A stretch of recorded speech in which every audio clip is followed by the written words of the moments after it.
terakhir dengan 3. Silakan pas 3 tuh.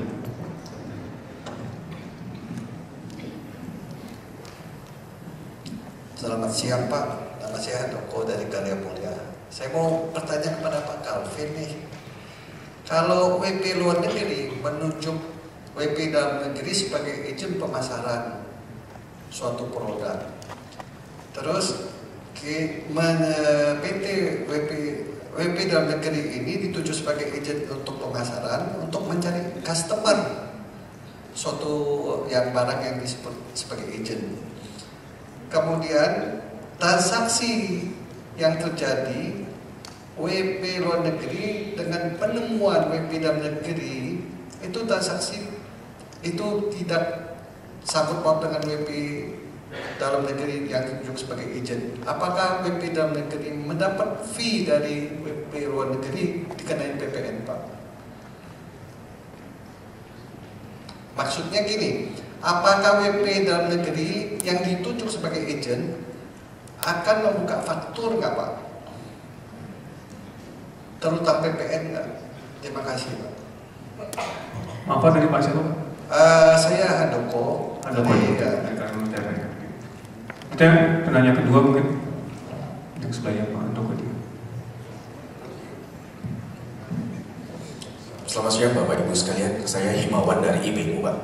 Kebetulan saya mau bertanya sedikit kepada Bu V ini, Bu, pernyataan dan pertanyaan sebenarnya Bu.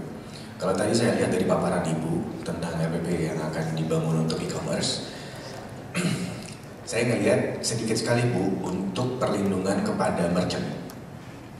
Nah, tadi dari beberapa penanya di sini, termasuk juga dari Ibu dari Kemenkominfo, concern sekali dengan kriminal yang terjadi di e-commerce. Tapi perlu kita ingat, sadari Bu, bahwa kriminal itu tidak hanya berlaku tidak akan menimpa pembeli aja Bu, merchant juga. Kalau saya boleh cerita sedikit, ada beberapa merchant yang mengalami penipuan di online dan mereka nggak tahu harus kemana untuk melakukan investigasi dan pengaduan. Dan kita sama-sama sepakat di sini bahwa UKM merupakan salah satu landasan dasar kita untuk berkembang di digital ekonomi. Tadi sempat dijelaskan oleh Mas Gunto juga dan Pak Frans. Nah, yang itu tadi pernyataan saya. Kalau pertanyaan saya, mungkin nggak sih Bu masih bisa dipertimbangkan lebih jauh dan dibangun peraturan yang lebih kondusif untuk juga melindungi merchant-merchant e-commerce dari tindak perilaku kriminal yang dilakukan oleh pembeli. Nah, satu pertanyaan itu Bu. Terima kasih banyak, selamat siang. Terima kasih Pak Himawan. Selanjutnya mungkin yang sebelahnya Pak Handoko. Selamat siang, saya Shirley dari Living Social. Mau menanyakan mengenai pemberlakuan PPN untuk transaksi di e-commerce. Jadi Living Social itu kalau praktek kita adalah hanya bergerak sebagai agen. Makanya komisi yang kita terima itu kita terbitkan PPN hanya dari komisi yang kita terima, bukan dari hasil penjualan voucher-voucher yang ada di website. Nah, apakah ada dampaknya jika ada merchant kami yang menerbitkan PPN faktur pajak itu sebagai PPN masukan atas barang-barang yang kita jual di website, namun kita tidak menggunakan PPN-nya sebagai PPN masukan karena kita bergerak hanya sebagai agent model, bukan principal model. Apakah itu ada dampaknya untuk kita? Sekian. Terima kasih ya Bu Shirley. Ini kalau ada lomba, ini meja sana pemenangnya nih, paling banyak yang nanya nih.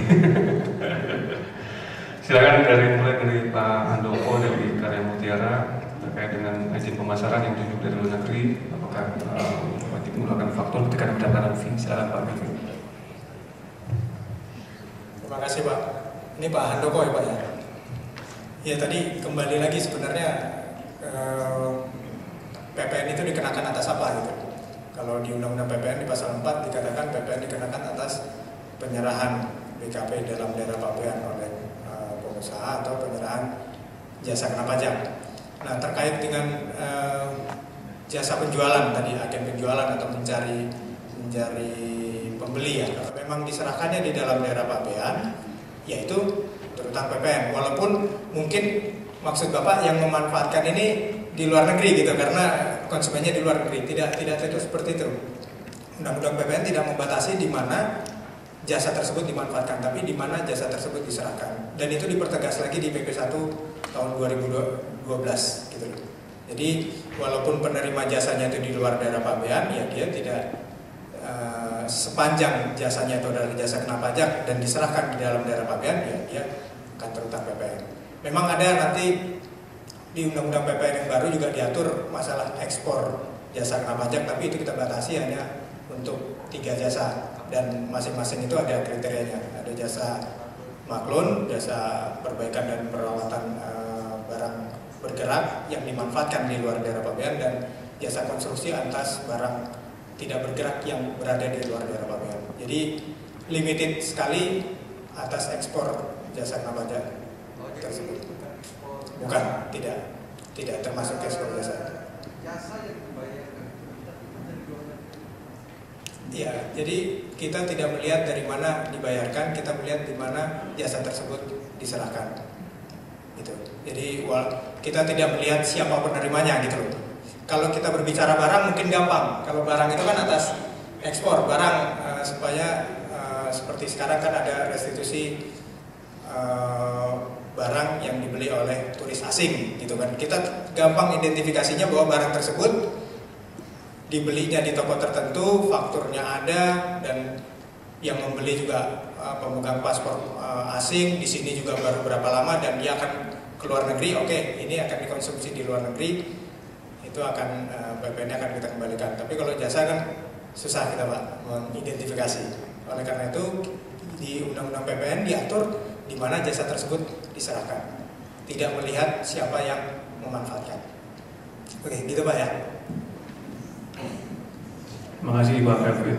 Selanjutnya dari Pak Himawan ya, menanyakan kepada Bu Fitna mengenai RPP perdagangan, apakah ada perlindungan terhadap merchant? Silakan Bu. Terima kasih Pak Himawan. Memang dalam pasal RPP ini pasal khusus yang menyatakan perlindungan terhadap merchant ini memang tidak ada pasal yang menyatakan perlindungan itu terhadap konsumen pembelinya, karena yang sering kalau kita lihat mekanisme perdagangan elektronik ini, yang paling lemah di sini itu adalah konsumen, karena ketika dia memesan barang, dia transfer uang dan semua kewajiban dia dilakukan di muka. Sementara tahap berikutnya adalah si merchant ini mengirim barang. Nah ini terus terang aja kita dalam RPP ini belum final, kita masih menunggu masukan dari teman-teman yang bergerak di bidang di perdagangan sistem elektronik ini, termasuk juga para merchant. Kita juga undang-undang kira-kira masukan apa yang bisa kita komodir dalam RPP ini. Mungkin aja Pak Imawan kira-kira seperti apa gitu loh perlindungan terhadap merchant ini. Yang jelas untuk pelaku usaha di sistem perdagangan sistem elektronik ini kita udah jelas, baik itu merchant, baik itu si penyelenggara, dia itu harus punya izin, dia harus punya identitas. Ini mungkin suatu, dan dia juga harus punya kode etik, tidak bisa saling menjelekkan di antara pedagang antara merchant ini di dalam online mereka itu. Jadi mungkin kira-kira ada masukan dari Pak Iman, bisa kirim email ke kita atau bagaimana kirim ke kita. Jadi mungkin kita bisa lihat nanti seperti apa perlindungan yang bisa kita komodir dan kita bisa masukkan dalam RPP e-commerce ini. Terima kasih. Wah, saya senang sekali. Ternyata acara ini kan bermanfaat buat hari ini. Jadi dapat masukan dari Pak Imawan, mungkin bisa berlanjut nih Pak. Silakan ke Kementerian Perdagangan. Kemudian Pak Kevin lagi ditempatkan nih kayaknya dengan living sosial, PPN yang dikenakan oleh para penjual itu juga dikenakan kepada si living sosial, padahal mereka adalah sebagai penyelenggara jasa. Silakan Pak. Terima kasih Pak. Ibu Serli ya dari living sosial. Jadi kembali lagi tadi, sebenarnya PPN itu dikenakan atas barang kena pajak atau jasa kena pajak. Kembali lagi, sebenarnya living sosial ini menyerahkan apa? kita harus lihat sebenarnya perjanjian yang ada antara merchant dengan living social seperti apa. Apakah living social ini menjualkan barang, ataukah seperti yang tadi Bapak sampaikan hanya sebagai nyariin sebagai tempat untuk memajang sampai Pak Sudiro tadi Pak Kunto tadi menyiapkan tempat dan waktu untuk orang beriklan. Akhirnya nanti yang menyerahkan barang atau jasa yang dijual adalah merchant langsung kepada customer. Apakah seperti itu? Kalau memang seperti itu berarti kan yang diterima oleh living social hanya komisi.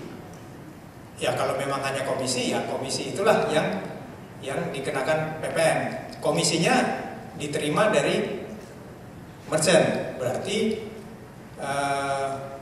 living social menyerahkan jasa penjualan atau jasa mencarikan pelanggan atau jasa menyediakan ruang dan waktu atau jasa pembayaran, escrow account atau apapun namanya kepada merchant, bukan kepada customer. Ya itulah yang harus dikenai PPN. Jumlahnya berapa ya? Sesuai self assessment living social yang tahu gitu loh. Kalau PPN hanya mengatur DPP-nya adalah sebesar penggantian nilai berupa uang yang diminta atau yang seharusnya diminta. Itu yang tahu siapa? Ya living social.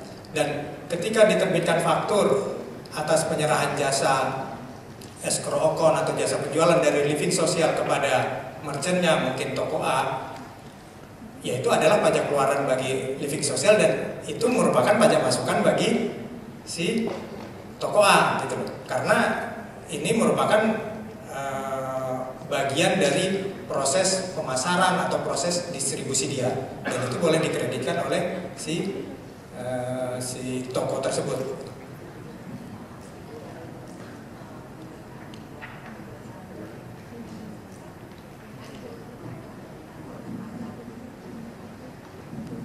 Merchant menerbitkan faktur pajak atas barang atau jasa yang dibeli oleh customer living social, tapi living social tidak menggunakan PPN itu sebagai PPN masukan. Apakah ada dampaknya? Karena nanti kan dari sisi penjual merchant mereka melaporkan PPN ke kantor pajak, kan harus ada yang jadi customer living social klik beli di website, misalnya terjual 50 item. Dari 50 item itu kita buka PO ke merchant. Merchant menerbitkan faktur pajak ke living social. Nah, apakah ada dampaknya? Karena living social tidak menggunakan pajak masukan itu. Dan kita informasikan ke merchant sebaiknya terbitkan faktur pajak atas nama customer living social, bukan PT living social gitu. Ini makanya tadi saya sampaikan sebenarnya transaksinya seperti apa gitu. Kalau transaksinya seperti ini kan berarti sebenarnya living social tidak menerima komisi, tapi living social adalah beli kemudian jual. Kenyataannya kan seperti itu karena faktur pajaknya diterbitkan dari toko kepada living social. Harusnya living social mengenakan PPN atas penjualan kepada customer sebesar harga jual barangnya. Nanti pajak yang dari supplier tadi kepada living social itu menjadi pajak masukan dari living social. Makanya kembali lagi kita menyajikan di SE tersebut ada 4 kelompok besar gitu.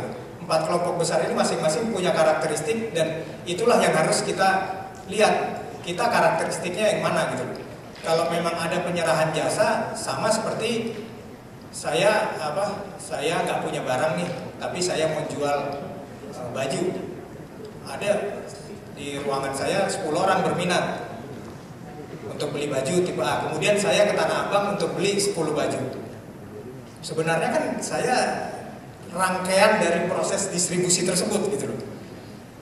Kalau kita lihat di Undang-Undang PPN bahwa PPN itu pajak atas konsumsi yang dikenakan di tiap rantai baik produksi dan distribusi, harusnya saya juga mengenakan PPN atas nilai tambah yang saya kenakan.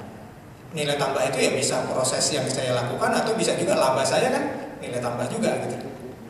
Nah, oleh karena itu kalau ternyata penjualannya itu langsung dari Tanah Abang kepada teman saya 10 orang tadi, ya mungkin saya hanya jasa penjualan yang saya tagihkan kepada Tanah Abangnya. Tanah Abang, saya minta fee dong karena saya nyariin 10 customer. Ya fee-nya nggak mungkin sebesar harga barang tadi kan. Yaitu saya menaikkan jasa kepada Tanah Abang, tapi barangnya diserahkan dari Tanah Abang ke teman-teman kantor saya, teman-teman ruangan saya. Oleh karena itu PPN ini ya kita harus melihat sebenarnya apa yang diserahkan dan siapa yang menyerahkan kepada siapa gitu loh. Atributnya ya bisa atribut administratif atau atribut pembayaran itu menjadi pendukung dari kebenaran transaksi tersebut gitu loh. Jadi yang tahu transaksinya siapa? Ya sesuai self assessment ya wajib pajak sendiri gitu loh. Jadi kalau memang transaksinya saya juga terima barang kemudian saya menjualkan ya saya merupakan bagian dari rantai distribusi tersebut. Tapi kalau saya cuma tidak kelihatan seperti Bapak tadi mengatakan, silakan nanti selesai omong berdua, yaitu saya tidak terlibat secara langsung di rantai distribusi, saya hanya mencarikan gitu loh. Itu ada fee, tapi kalau saya terlibat ya berarti barang itu dalam tanda petik ya memang lewat dari tempat saya. Kalau lewat dari tempat saya, ya seharusnya prinsip pajak keluaran, pajak masukan, PKPM itu harus dilaksanakan agar beban pajak dari rantai sebelumnya itu tidak menjadi harga pokok di saya yang akan memberatkan konsumen akhir gitu. Tapi itu menjadi pajak yang saya sudah bayar dan bisa saya kreditkan gitu. Jadi kalau rantai PPN itu ya, kalau mungkin ada tulisan kita simulasikan dari produksi dia ambil margin 20, dari distribusi dia ambil margin 30, itulah yang dijual ke konsumen akhir. Harusnya yang masuk ke negara adalah 50. Harga barangnya 50, itulah yang masuk ke negara. Ya itu adalah sesuai dengan yang dibayar oleh tiap-tiap rantai. Harusnya sama. Tidak ada yang menumpuk menjadi beban harga pokok gitu. Makanya pernah kita sedikit agak menyimpang Pak ya. Jadi harga barang kesehatan katanya mahal karena dari impor kena PPN, di rantai distribusi kena PPN, di rantai pedagang besarnya, pedagang kecilnya kena PPN, sehingga rumah sakit menjadi mahal belinya. Ya karena apa? Karena mereka semua tidak PKP gitu loh. Sehingga PPN tersebut menjadi beban dia gitu. Kalau dia PKP, PPN tersebut boleh dia kreditkan. Boleh dia kreditkan. Seperti tadi impor, saya yang impor, kemudian saya jual ke ibu. Yang PPN impor saya boleh saya kreditkan. Ketika saya jual, saya bayar pajak keluaran, tapi pajak masukan saya kan ada. Jadi saya store ke negara, itu hanya marginnya saja. Yang diterima negara secara keseluruhan adalah pajak impor plus margin saya. Itulah yang akan ibu tanggung. Jadi kembali ke proses bisnis masing-masing pengusaha. Yang tahu siapa? Yang tahu pengusaha yang bersangkutan gitu loh. Jadi prosesnya sebenarnya usahanya menyerahkan apa? Kalau menyerahkan barang, ya barangnya ya harus kelewatan juga gitu loh. Kalau hanya menyerahkan jasa ya jasanya yang kita lihat. Jadi PPN seperti itu. Jadi tidak ada sistem pass-through seperti yang tadi bilang. Oh ini sudah dibayar di tingkat distributor sehingga tidak perlu lagi dibayar di retailer. Enggak seperti itu. Setiap rantai harus membayar, dan kalau itu rantainya berjalan mulus tidak terputus, harusnya tidak ada beban pajak yang menjadi harga pokok gitu. Itu aja mungkin Bu Serlia. Mungkin nanti harus dilihat kembali ke proses bisnisnya.